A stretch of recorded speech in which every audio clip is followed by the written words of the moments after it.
ज्ञान मंथन में आप सभी का हार्दिक अभिनंदन करते हैं। मैं हूं सुबोध और दोस्तों आज के अपने इस वीडियो में हम आपको जानकारी देने वाले हैं श्रीमद् भगवत गीता के अध्याय 13 अर्थात क्षेत्र क्षेत्रज्ञ विभाग योग के बारे में। तो चलिए दोस्तों बिना कोई देरी के हुए शुरू करते हैं इस वीडियो को और देते हैं आपको जानकारी श्रीमद् भगवत गीता के अध्याय 13 के बारे में। अर्जुन ने कहा, हे केशव, मैं आपसे प्राकृतिक एवं पुरुष, क्षेत्र एवं क्षेत्रज्ञ और ज्ञान एवं ज्ञान के लक्ष्य के विषय में जानना चाहता हूँ। तब भगवान श्री कृष्ण ने अर्जुन से कहा, हे कुंती पुत्र, यह शरीर ही क्षेत्र अर्थात कर्म क्षेत्र कहलाता है और जो इस क्षेत्र को जानने वाला है वह क्षेत्रज्ञ अर्थात आत्मा कहलाता है। ऐसा तत्व रूप से जानने वाले महापुरुषों द्वारा कहा गया है। हे भरतवंशी, तू इन सभी शरीर रूपी क्षेत्रों का ज्ञाता निश्चित रूप से मुझे ही समझ और इस शरीर तथा इसके ज्ञाता को जान लेना ही ज्ञान कहलाता है। ऐसा मेरा विचार है। यह शरीर रूपी कर्म क्षेत्र जैसा भी है एवं जिन विकारों वाला है और जिस कारण से उत्पन्न होता है तथा वह जो इस क्षेत्र को जानने वाला है और जिस प्रभाव वाला है उसके बारे में संक्षिप्त रूप से तू मुझसे सुन। इस क्षेत्र और क्षेत्रज्ञ के बारे में ऋषियों द्वारा अनेक प्रकार से वैदिक ग्रंथों में वर्णन किया गया है एवं वेदों के मंत्रों द्वारा भी अलग अलग प्रकार से गाया गया है और इसे विशेष रूप से वेदांत में नीति पूर्ण वचनों द्वारा कार्य कारण सहित भी प्रस्तुत किया गया है। हे अर्जुन, यह क्षेत्र पंच महाभूत अर्थात पृथ्वी, जल, अग्नि, वायु और आकाश, अहंकार, बुद्धि, प्रकृति के अव्यक्त तीनों गुण अर्थात सत, रज और तम, 10 इंद्रियां, कान, त्वचा, आँख, जीभ, नाक, हाथ, पैर, मुख, उपस्थ और गुदा, एक मन, 5 इंद्रियों के विषय जो हैं शब्द, स्पर्श, रूप, रस और गंध, इच्छा, द्वेष, सुख, दुख, चेतना और धारणा वाला यह समूह ही विकारों वाला पिंड रूप शरीर है जिसके बारे में संक्षेप में कहा गया है। विनम्रता अर्थात मान अपमान के भाव का ना होना, दंभहीनता अर्थात कर्तापन के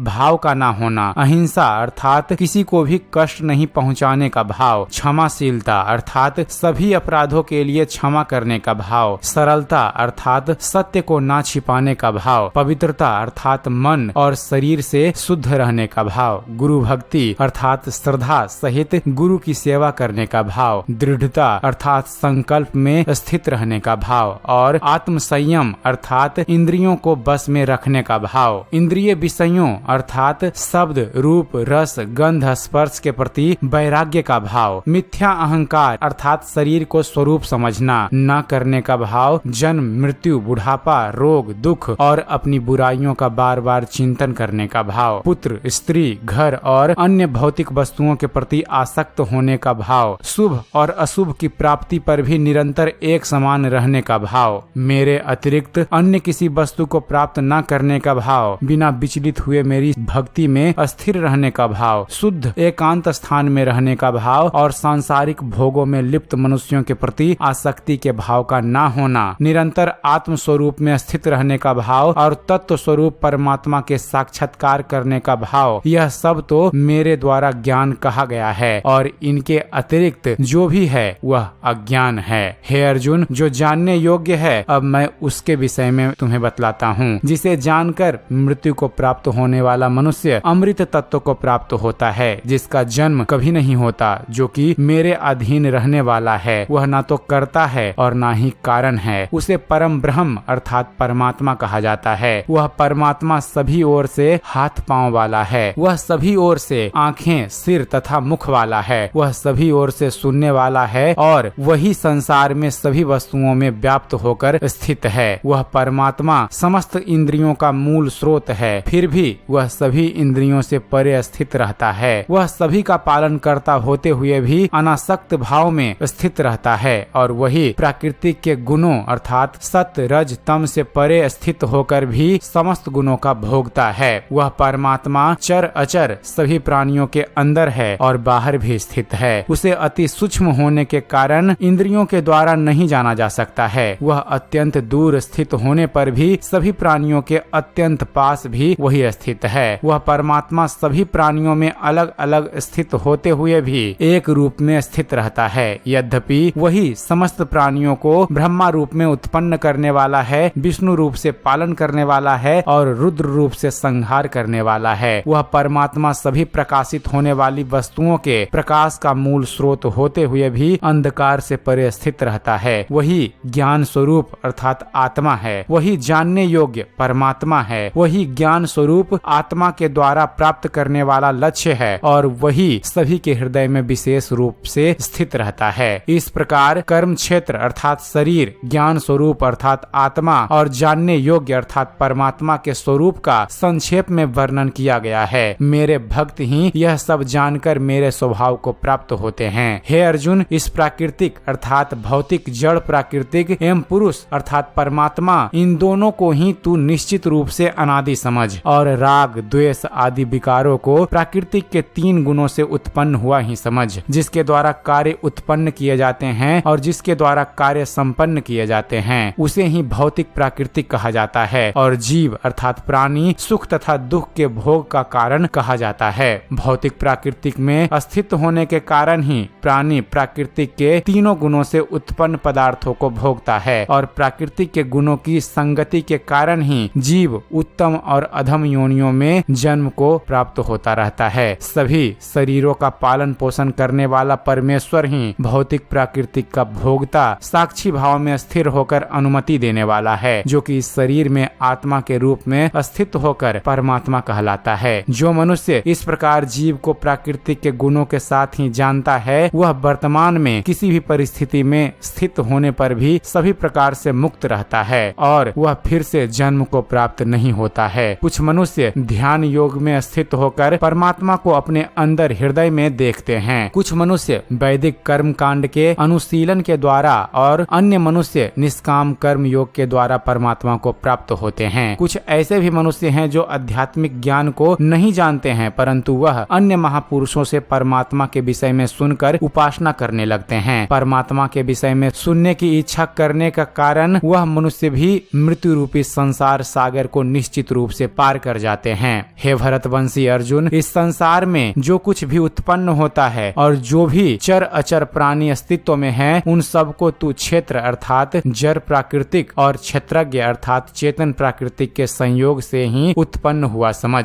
जो मनुष्य समस्त नाशवान शरीरों में अविनाशी आत्मा के साथ अविनाशी परमात्मा को समान भाव से स्थित देखता है, वही वास्तविक सत्य को यथार्थ रूप में देखता है। जो मनुष्य सभी चर अचर प्राणियों में समान भाव से एक ही परमात्मा को समान रूप से स्थित देखता है, वह अपने मन के द्वारा अपने आप को कभी नष्ट नहीं करता है। इस प्रकार वह मेरे परम धाम को प्राप्त करता है। जो मनुष्य समस्त कार्यों को सभी प्रकार से प्राकृतिक के द्वारा ही संपन्न होते हुए देखता है और आत्मा को अकर्ता देखता है, वही यथार्थ रूप से देखता है। जब जो मनुष्य सभी प्राणियों के अलग अलग भावों में एक परमात्मा को ही स्थित देखता है और उस एक परमात्मा से ही समस्त प्राणियों का विस्तार देखता है, तब वह परमात्मा को ही प्राप्त होता है। हे कुंती पुत्र, यह अविनाशी आत्मा आदि रहित और प्राकृतिक के गुणों से परे होने के कारण शरीर में स्थित होते हुए भी न तो कुछ करता है और न ही कर्म उससे लिप्त होते हैं। जिस प्रकार सभी जगह व्याप्त आकाश अपनी सूक्ष्म प्राकृतिक के कारण किसी वस्तु से लिप्त नहीं होता, उसी प्रकार शरीर में सभी जगह स्थित आत्मा भी शरीरों के कार्यों से कभी लिप्त नहीं होता है। हे भरतवंशी अर्जुन, जिस प्रकार एक ही सूर्य इस संपूर्ण ब्रह्मांड को प्रकाशित करता है, उसी प्रकार शरीर में स्थित एक ही आत्मा संपूर्ण शरीर को अपनी चेतना से प्रकाशित करता है। जो मनुष्य इस प्रकार शरीर और शरीर के स्वामी के अंतर को अपने ज्ञान नेत्रों से देखता है, तो वह जीव प्राकृतिक से मुक्त होने की विधि को जानकर मेरे परम धाम को प्राप्त होता है। दोस्तों, इस प्रकार उपनिषद, ब्रह्म विद्या तथा योग शास्त्र रूप श्रीमद् भगवत गीता के भगवान श्री कृष्ण अर्जुन संवाद में क्षेत्र क्षेत्रज्ञ विभाग योग नाम का 13वां अध्याय संपूर्ण हुआ। उम्मीद करते हैं फ्रेंड्स, आप सभी को हमारा यह वीडियो पसंद आया होगा। अगर वीडियो पसंद आया हो तो वीडियो को लाइक और शेयर करना ना भूलिएगा। और दोस्तों, ऐसे ही ज्ञानवर्धक वीडियो देखते रहने के लिए आप हमारे चैनल ज्ञान मंथन को सब्सक्राइब जरूर कीजिएगा।